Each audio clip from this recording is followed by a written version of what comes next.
Magandang gabi sa ating lahat. Magandang gabi sa mga nandito sa bahay sambahan at sa mga nasa online, sa kanilang mga bahay. Muli tayo magsasama-sama sa ating pagsamba. Tunay na napakabuti ng ating Panginoon. Tayo ang binibigyan nilang araw-araw pagpapala at kalakasan ng katawan upang tayo humarap sa kanyang kaluwalhatian. Ngayon, Marso 11, 2026, buwan ng mga kababaihan at mayroon isang isang taon anibersaryo ng pagkakulong ng Pangulong, former President Pangulong Duterte sa The Hague, Netherlands. Dalawang paksyon ang mayroon ngayon, mayroon nagbubunyi, mayroon namimighati. Nagbubunyi ang mga biktima, namimighati ang nambiktima. Sa ating pagpapatuloy, inaanyayahan ko kayong tumayo sa ating panalangin. Tayo manalangin. Panginoon Diyos ng mga kapangyarihan sa lahat, salamat po muli kaming nagkakatipon sa pagsamba. Ang banal na Espiritu nawa ang manguna at magabay sa aming pagsasama-sama. Ibuhos ninyo sa amin ang lubos na pagpapalang espiritual, maging ang nasa bahay online.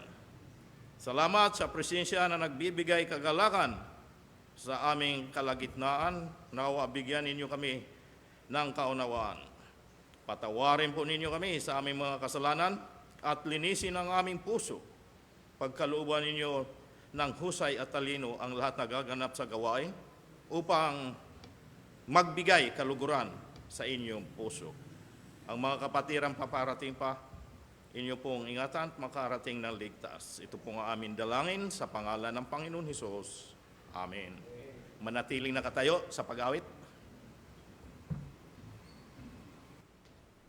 Gandang gabi po sa ating lahat. Good evening. Tayo po ay umawit As the Deer.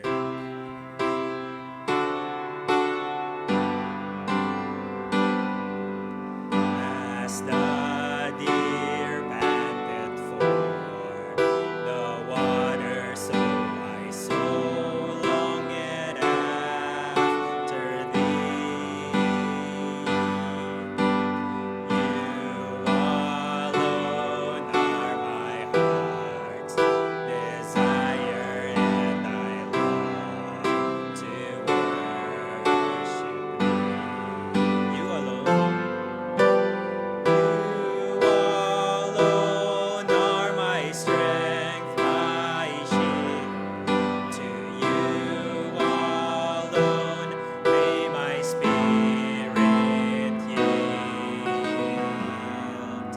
You alone are my heart's desire, and I long to worship thee. Ladies po, ladies, I want you.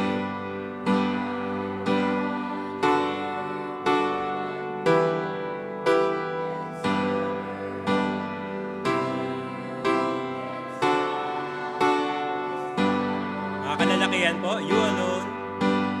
You alone are the real joy giver and the apple of my eye. Lahat po.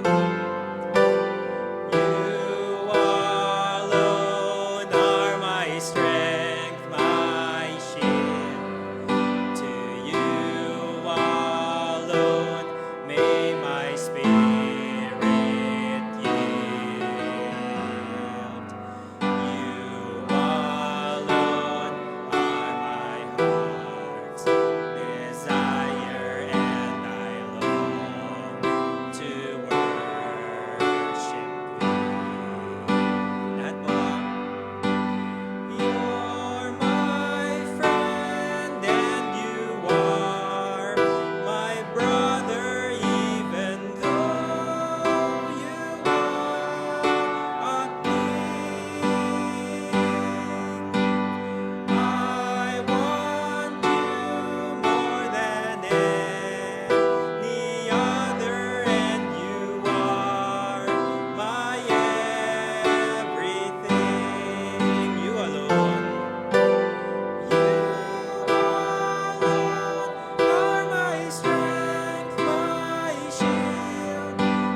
my heart, O God.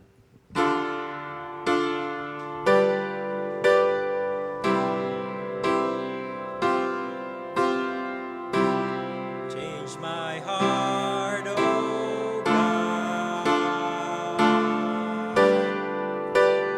Make it ever true. Change my heart, O God. May I be like you. Change my heart, O God. Make it ever true. Change my heart, O God. May I be like you. You are the water. You are the potter. I am the clay. Mold me and make me. This is what I pray. Change my heart, O God. Make it ever true. Change my heart, O God. May I be like you. Amen. Tayo po'y magkamustahan sa bawat isa habang inaawit ang Everybody Ought to Know. Everybody ought to know. Everybody ought to know. Everybody ought to know who Jesus is. Everybody ought to know. Everybody ought to know. Everybody ought to know who Jesus is. He's the lily of the valley. He's the bright and morning star. He's the fairest of 10,000.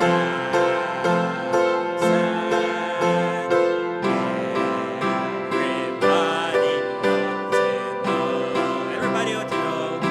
Everybody ought to know. Everybody ought to know. Everybody ought to know who Jesus is. Amen. Maaari na po kayo magsiupon lahat. And muli po ay magandang gabi sa ating lahat. Good evening. And welcome po sa ating pananambahan. At tayo po ay dadako ngayon sa announcements and reminders. And daily Bible blessing every morning from Monday to Saturday via Bethany Cubao members group chat, Facebook page, and YouTube channel. Yung midweek service and prayer meeting po natin nagsisimula tuwing alas 7 Wednesday. Ayan, Sunday worship service, sisimula po yan ng 9 a.m. sa ating church auditorium. Gandi po yung ating live stream. Ayan.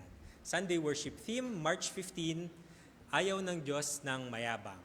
Ayan, Proverbs 16:18. Abangan po natin yan. At each one, bring one. Every Sunday po yan. Sa mga services po natin, kasama po ang Wednesday service. Ayan, Adult Sunday School class, every Sunday po, 3 p.m. sa Begonia Room. At Lord's Supper every last Sunday of the month after ng Adult Sunday School class. Weekly worship service sa Camarin, Caloocan every Friday po yan. Sa San Mateo, Rizal every Saturday, home Bible study. At worship service sa Taytay Rizal every Saturday din po yan. Yan. Ganun din po, sa Taytay Ministry merong house-to-house, Bible studies and dinner fellowship every Tuesday. Ayan. At sa Cubao po naman, Go Ye Cubao, weekly activities, Bible study every Wednesday and Saturday, BKBC and tract distribution every Saturday po yan. Yan po, nasa March 29, gaganapin po muli ang ating First Time Visitor Sunday at nangyayari po yan every last Sunday of the month. Ayan. At yung mga hindi pa po nakapagbigay ng 2026 Giving Commitment Slip, in preparation po yan sa ating Missions Conference and Church Anniversary. Ayan, i-ano na po natin, no? I-submit na po natin yung ating mga commitment slip. Muli po tayong tumayo lahat sa papungawitin, Seek Ye First.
Maaari na po tayo magsipon lahat. Ngayon po, para sa pag-aaral ng salita ng Panginoon, tawagin po natin Brother Renato Alegre. Muli, magandang gabi sa atin lahat. Magandang gabi sa mga nasa online, sa mga bahay. Ang ating pamagat ng ating paksa ngayong gabi, biyanan. Ano po? Biyanan versus manugan. Ito ang mga paborito ng mga nagla-live streaming, ano po? Pagka mayroon nangyayari ganitong mga pangyayari, ano po? Nakahanda na kagad ang cellphone yan. Nag-aabang. Kaya ang ating pamagat, biyanan versus manugan. Hindi itong labanan ng mga ano. Ito'y pasarapan ng pagluluto. Makikita ng ating teksto sa Genesis Kapitulo 26,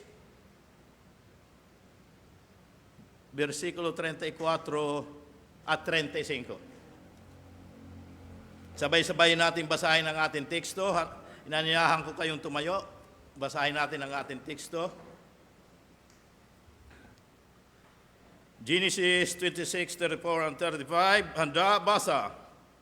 At nang si Esau ay may 40 taon, ay nag-asawa kay Judith na anak ni Beere na Hitiyo at kay Basimat na anak ni Elon na Hitiyo.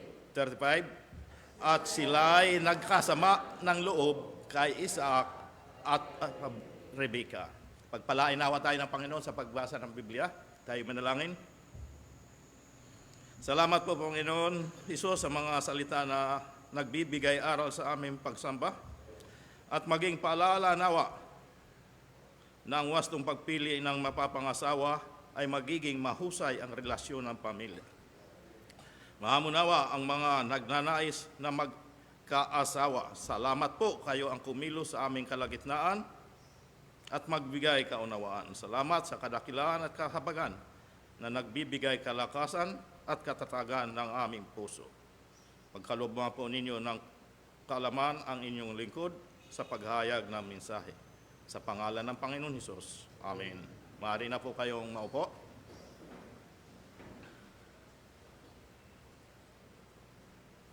Biyanan versus Manugan.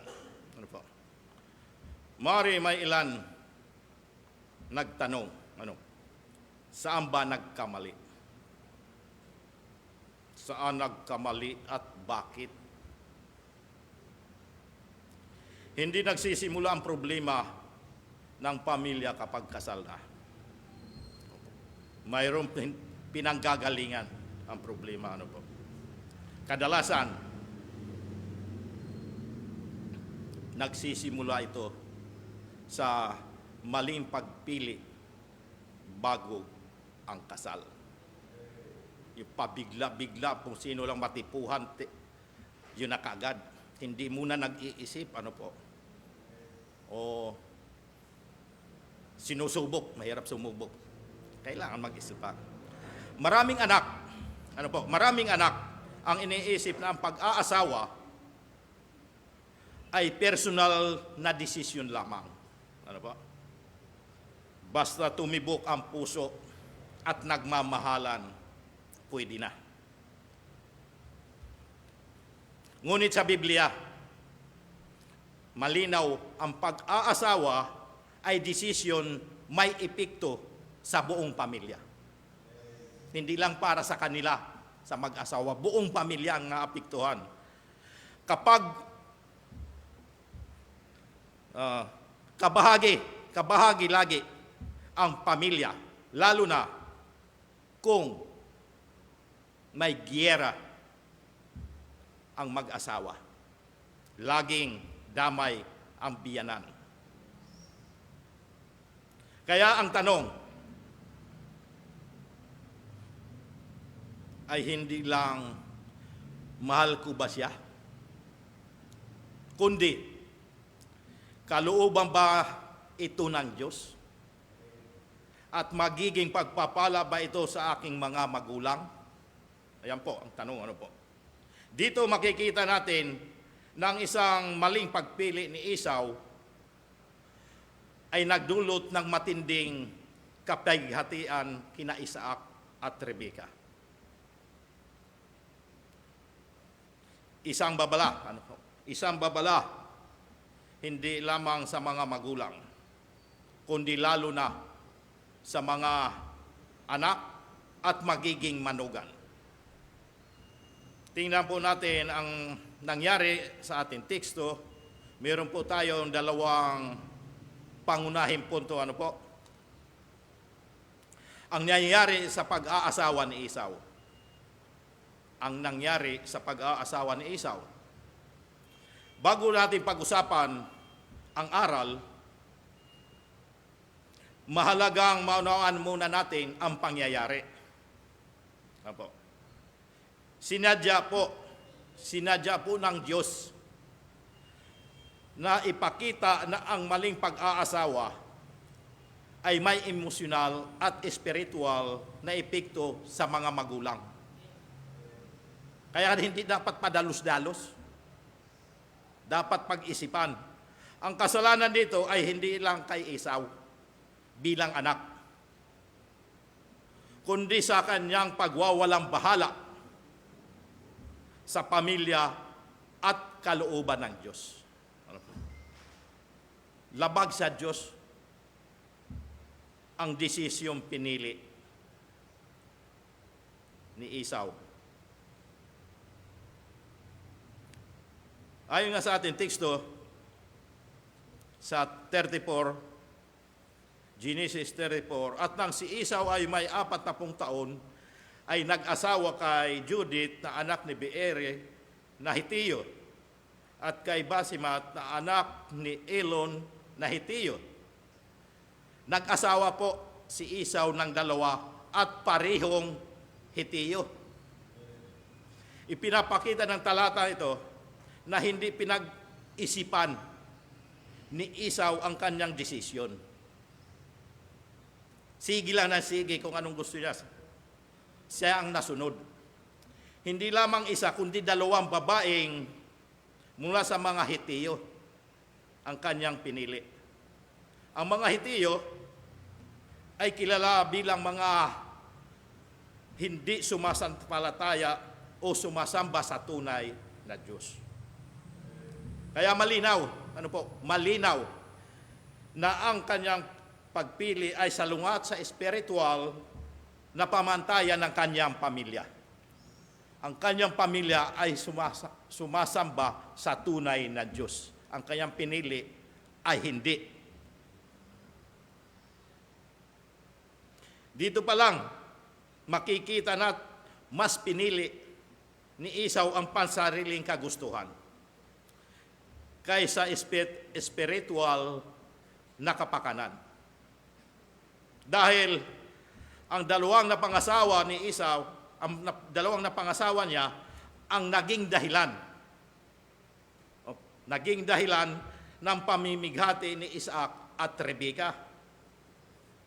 Ayon nga sa verse 35 ng ating teksto, at sila'y nakasama ng loob kay Isaac at kay Rebekah.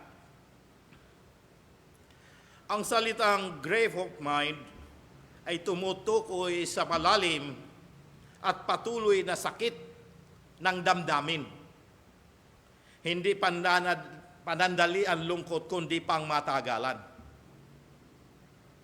Ipinapakita nito na araw-araw na pasanin ni Isaac at Rebekah ang bunga ng desisyong pinili ng kanilang anak. Pasakit araw-araw. Ang maling pagpili ng asawa ay maaring maging habang buhay na pasakit sa puso ng mga magulang. Kaya dapat hindi pa dalos-dalos.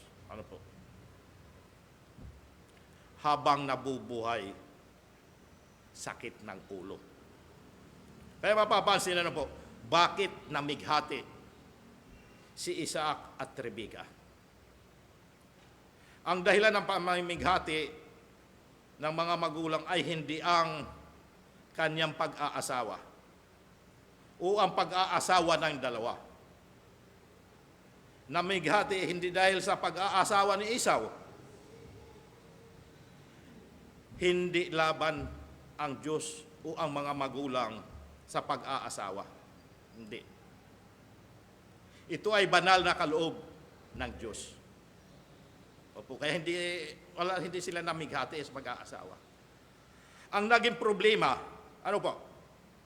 ay ang pagwawalang bahala ni Esau sa pananampalataya at payo ng kanyang mga magulang. Hindi sinunod ayaw po ang dahilan ng pamimighati ng pag-aasawa ni Esau. Ipinapakita nito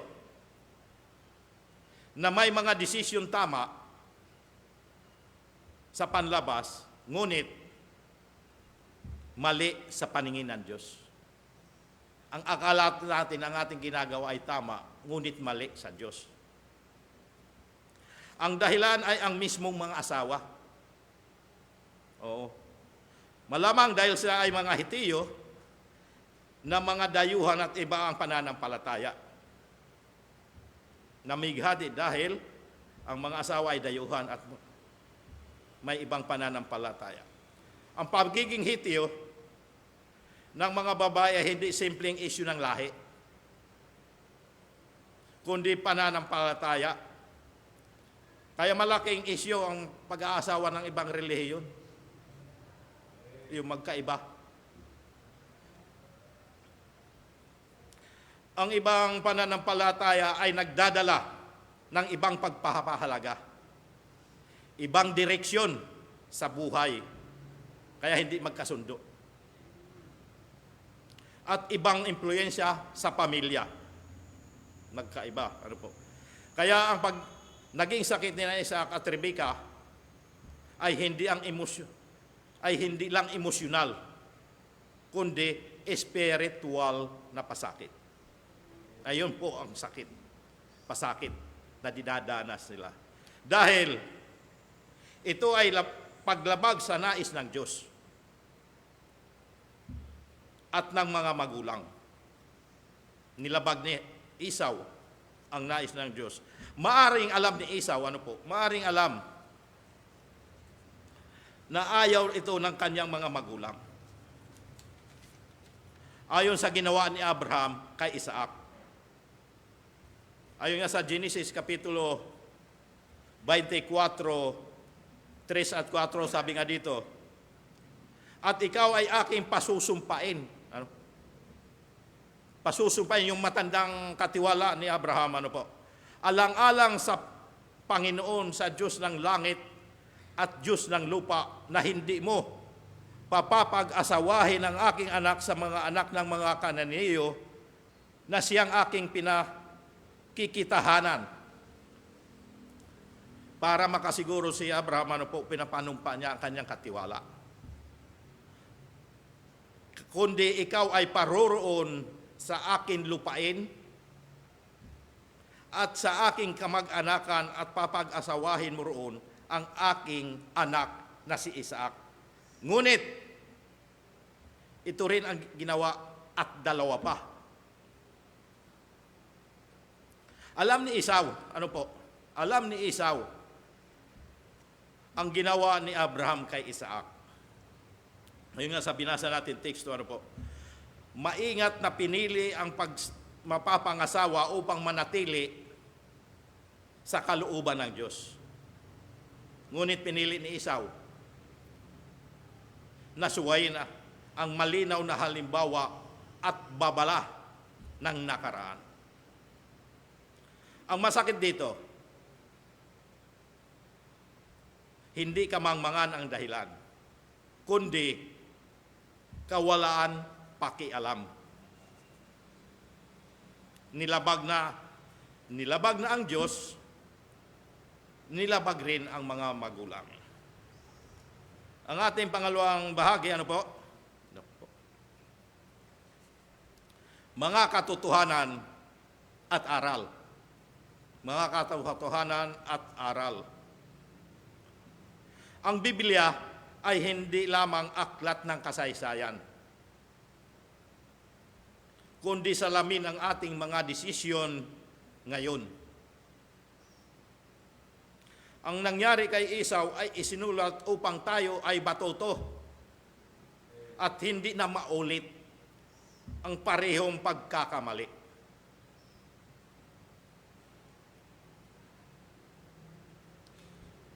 Maling pagpili at maling desisyon. Mula sa tekstong ito, may malinaw na mga aral para sa mga anak, magulang at magiging manugang. Ang manugang ay maaring magpahirap sa biyanan. Opo, totoo po yan. At pwede rin ang biyanan ang magpahirap sa manugang. Kabilaan lang po. Lalo na kung hindi mananampalataya ang manugang at mananampalataya ang mga biyanan. Dahil hindi sila magkakasundo. Giyera.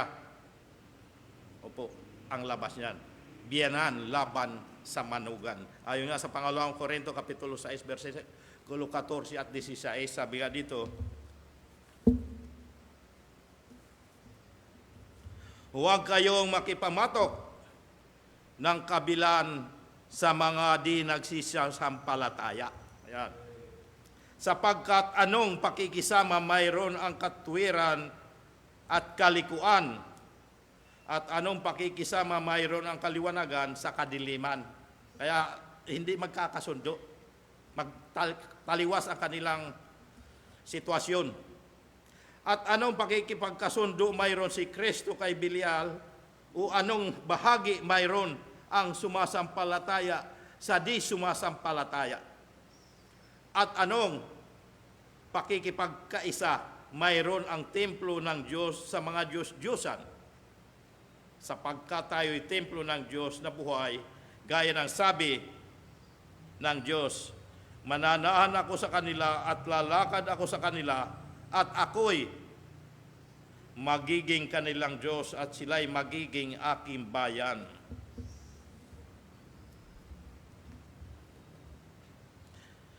Kapag hindi magkatulad ang pananampalataya, sinasabi ng talatang ito na walang tunay na pagkakasundo. Ang liwanag at kadiliman. Kapag magkaiba ang pananampalataya, araw-araw tensyon, nagpapakiramdaman.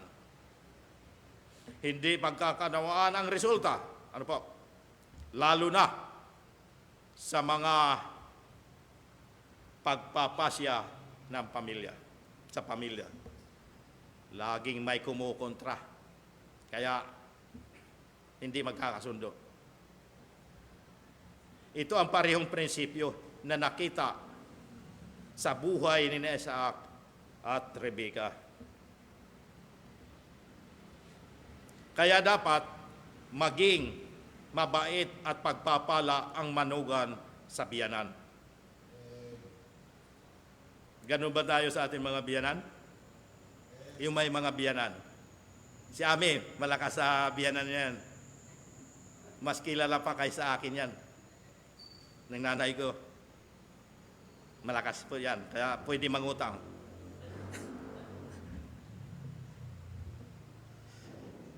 Yung hindi dapat pasakit, ano po, ganun ba tayo sa ating mga, kawawa naman, lalo na kung ang mga biyanan ay may edad na. Ano po? Kung tayo magbibigay sa ating biyanan na may mga edad, dapat ibigay ang pagpapala, hindi problema.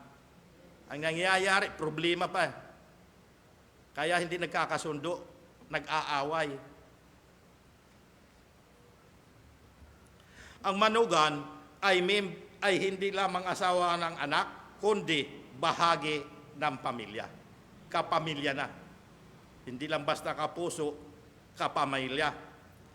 Kung ang manugan ay walang paggalang, walang malasakit, at walang takot sa Diyos, ang mga biyanan, lalo na ang mga may edad na, ang unang masasaktan. Ang tanong ay hindi, masaya ba ako? Kundi nagiging pagpapala ba ako sa pamilya? O baka nakakabigat na, malaking problema, ano po? Pumili ng wastong mapapangasawa. Kung pwede lang, ano po? Kung pwede pumili ng wastong mapapangasawa, kung atin makikita, pumili din ng wastong biyanan. Hindi lang mapapangasawa. Hindi lamang maganda at sexy o gwapo, kundi higit sa lahat, dapat pumili ng mananampalataya. Doon tayo dapat mapunta sa mananampalataya. Huwag makipamatok sa di mananampalataya. Ang pamatok ay simbolo ng malalim at permanenteng ugnayan. Halimbawa, ano po, sa panahon ni Nehemias, 13, makikita sa 13, Kapitulo 13, versikulo 22 hanggang 27, ano po, nakita na ang maling pag-aasawa ay nagdala ng pagkasira ng pananampalataya ng buong henerasyon.